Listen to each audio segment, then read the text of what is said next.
47 డిగ్రీలు ఎండ కాస్తుంది. ఇంటికాడ బయలుదేరినప్పుడు మనం ఇంకా ఇక్కడే మన సొంతం అనుకోవాలి. సచ్చినా బతికినా రైస్ అన్నం తీసుకునేదానికి కూడా ఇవే నీళ్ళ. మొత్తం నీళ్ళకి గొర్రెలకి మాకు కూడా. ఈ ఎడారిలో ఒక అర్ధగంట పట్టింది నేను ఈ లొకేషన్ కనిపెట్టడం. మీరు వచ్చిన తర్వాత ఎప్పుడే కానీ మీకు అనిపించలేదా అసలు ఎందుకు ఇంత కష్టం చేయాలి, వెళ్ళిపోవచ్చు కదా మనం ఇండియాకి? నేను వచ్చిన కొత్తలో అయితే అన్న నాకు కష్టం అనిపించింది, వెళ్ళిపోదాం అనుకున్నాను. ఇలాగ అసలు ఏం చేయవన్నా ప్రేమగా ఉంటాయి. ఒక చేయాలంటే నాకు ఇష్టమేనా చిన్నప్పటి నుంచి. దొంగలు వస్తారన్న? దొంగలు వస్తారా? వస్తారు.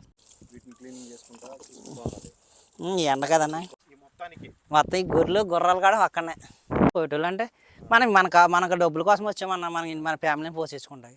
అలా ఇంకా ఏమన్నా కొరత కూర్చున్నా చేసినా మొత్తం 100 ఉంటాయి. వీడియోకి లైక్ చేయడం, షేర్ చేయడం మర్చిపోకండి. ఉంటా మరి. జై హింద్. జై హింద్. సరేనా? సరే ఓకే అన్న, జాగ్రత్త మీరు ఇక్కడ.